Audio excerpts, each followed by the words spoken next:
सज्जणों, ये है शहजादी बंबा की कबर। शहजादी बंबा की कबर की जो अज तो 1 साल पहले हालत सी वो भी तुसी देख ली, वो भी असी तुहानू वीडियो दिखाई।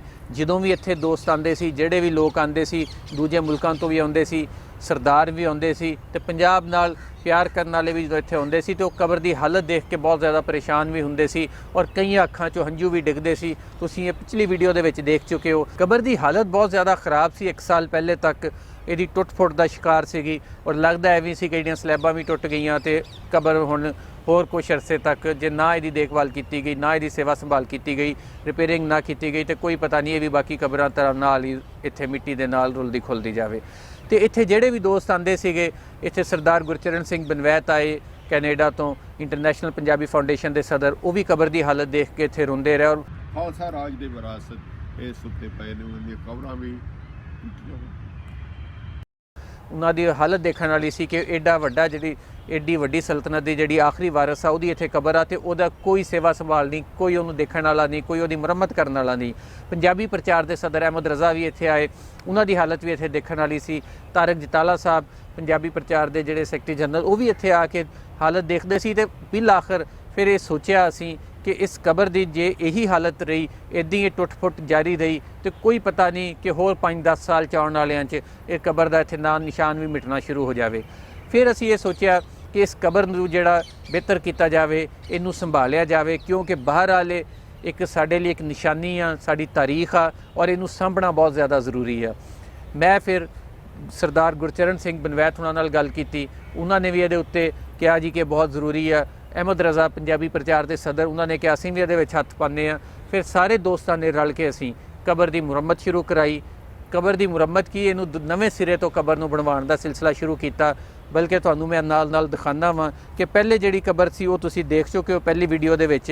असीं जिहड़ा पहली कबर सी एज इट इज़ उन्नू भी संभणदार कीता सी। यही कोशिश सी साडी कि जिहड़ी कबर आ वो पहला भी उहदा वो भी कोई शै उहदी खराब ना होवे, वो एज इट इज़ हर शै उहदी सांभी जावे। आ देखो तुसीं, ये पुरानी कबर दे उत्ते लगी हुई एक प्लेट सी, जमीन दे नाल सी वो बिल्कुल।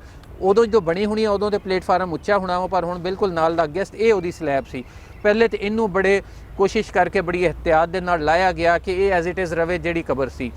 कबर के पिछे जिहड़ा कतबा लग्या होया सीगा शहजादी बंबा की वफात वाला, सारा उन्हां दी जिंदगी वाला, वो सारा एज इट इज़ लाया।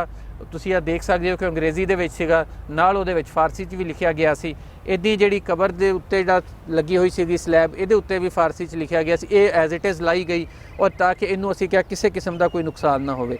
उस तो बाद कबर नूं बजाए जमीन दे नाल बनाउण दे जमीन तो उत्ते चक्या। तुसीं देख सकते हो कि आ पहले इहदे थल्ले प्लेटफार्म है, बेस है, उहदे उत्ते एक स्टैप बनाया, फिर उहदे उत्ते एक होर स्टैप बनाया ताकि शहजादी की कबर दूरों दिस सके और उन्होंने एक ट्रिब्यूट पेश करने का भी जरिया बन सके।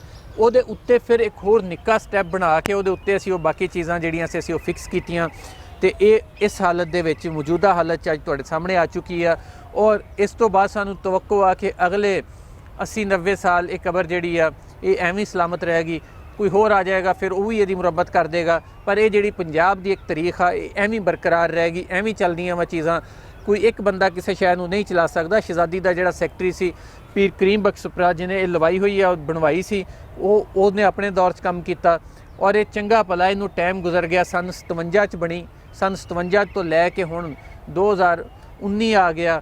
चंगे भले अरसे तो बाद 60 साल तो बाद जाके दोबारा बनाई गई। 60-70 साल होर निकल जाएंगे जिद्दां असीं बनाई आ। अल्लाह करे उस तो बाद कोई होर आ जाएगा, कोई होर इहदी मुरम्मत कर देगा। पर जिहड़ियां यादां वा, यादगारां वा, तारीखां वा, वो इदां ही चलदियां वा। इदां ही उन्होंने सेवा संभाल उन्हां दी कीती जावे तो इदां ही चलदियां रहिंदियां। साडी ख्वाहिश है कि पंजाब की कोई ऐसी तारीख होर जिहड़ी तुहाडे भी इलम दे विच होवे, जिहड़ी एवें किते रुल रही होवे, सानू ज़रूर दसो। कोशिश करांगे असीं कि उन्होंने भी आके मेनटेन करिए, उन्होंने भी सांभण की कोशिश करिए, आप करिए, हुकूमत कोलों कराइए या मुतलका महकमे दे नाल गल करिए, मुतलका महकमे नूं कह के कराइए। इस करावांगे ज़रूर। इसलिए कोई ऐसी चीज़ है साडे नाल ज़रूर राबता करो।